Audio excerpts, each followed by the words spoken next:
friends, welcome to Pebbles.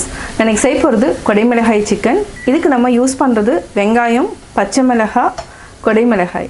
இவ்வளவுதான். தக்காளி கிடையாது. இது கூட நம்ம மசாலா சேர்த்து செய்ய போறோம். இப்போ எப்படி செய்யறதுன்னு பார்க்கலாம். நம்ம இன்னைக்கு சிக்கன் செய்யறதுக்கு வந்து நல்லெண்ணெய் ஊத்தி தான் செய்ய போறோம். அதாவது இது செக்ல ஆட்டின எண்ணெய் தான். இப்போ நம்ம எவ்வளவு எண்ணெய் ஊத்துறது அப்படிங்கறத இப்ப பார்க்கலாம். இதுக்கு ஒரு 4 டேபிள் ஸ்பூன் அளவுக்கு நம்ம எண்ணெய் விட்டுக்கலாம். எண்ணெய் காஞ்சதுக்கு அப்புறம் நம்ம வெங்காயம், பச்சை மிளகாய் ஆட் பண்ணிக்கலாம். இதுக்கு தாளிக்கிறதுக்கு எதுவுமே போட வேண்டியதில்லை. வெங்காயம், பச்சை மிளகாய் அவ்வளோதான். பொன்னிறம் ஆகிற வரைக்கும் நம்ம நல்லா வதக்கிக்கலாம். ஒரு அரை டீஸ்பூன் அளவுக்கு நம்ம கல்லுப்பு ஆட் பண்ணிக்கலாம்.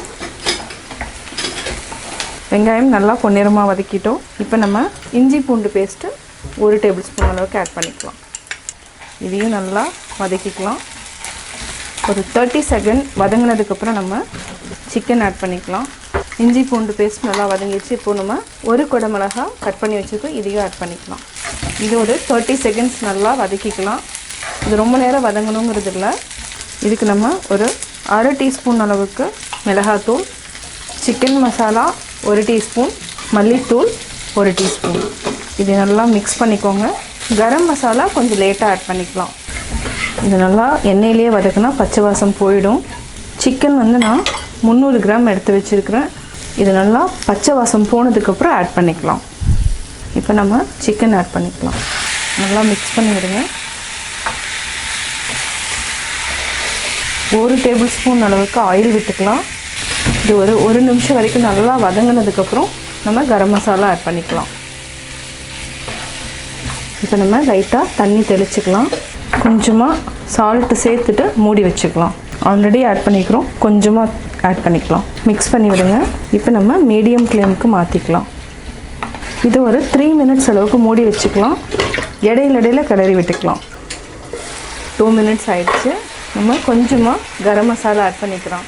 இதுக்கு வந்து நம்ம தாளிக்கிறதுக்கு பட்டை, லவங்கம் எதுவுமே ஆட் பண்ணாதனால நம்ம கரம் மசாலா ஆட் பண்ணிக்கலாம். ஒரு அரை டீஸ்பூன் அளவுக்கு ஆட் பண்ணிக்கலாம். நல்லா கிளறி விட்டுட்டு மூடி வச்சுக்கலாம். 5 நிமிஷம் ஆயிடுச்சு. ஆயில் எல்லாமே நல்லா பிரிஞ்சு வந்துருச்சு. நல்லா வெந்துடுச்சு. கடைசியாக நம்ம பெப்பர் வந்து ஒரு அரை டீஸ்பூன் அளவுக்கு, அதாவது சின்ன டீஸ்பூன் தான், இதை ஆட் பண்ணிவிட்டு ஆஃப் பண்ணிக்கலாம். நல்லா மிக்ஸ் பண்ணி விடுங்க. இப்போது ரெடி ஆயாச்சு. கேஸ் ஆஃப் பண்ணிக்கலாம். கொடைமிளகாய் சிக்கன் ரெடி. கொடைமிளகாய் சிக்கன் ரெடி ஆயாச்சு. கொடைமிளகாய் சிக்கன் எப்படி செஞ்சுங்கிறத பார்த்தீங்க. கட்டாயம் உங்களுக்கு இந்த வீடியோ பிடிச்சிருக்கும். இந்த வீடியோ பிடிச்சதுன்னா லைக் பண்ணுங்கள், கமெண்ட் பண்ணுங்கள், மறக்காமல் சப்ஸ்கிரைப் பண்ணுங்கள். என்னோடய குக்கிங் வீடியோ முடிஞ்சதுக்கப்புறம் பார்த்தீங்கன்னா ஒரு திருக்குறள் வந்து நீங்கள் பார்க்கலாம். உங்கள் குழந்தைகளுக்கு நீங்கள் சொல்லித்தரலாம். தம் பொருள் என்பதம் மக்கள் அவர் பொருள் தம் தம் வினையான் வரும். அவரவர் செய்த பாவ புண்ணியங்களுக்கு ஏற்ப குழந்தை செல்வம் அமையும். நல்ல புண்ணியம் செய்தவர்களுக்கு நல்ல குழந்தைகள் பிறக்கும்.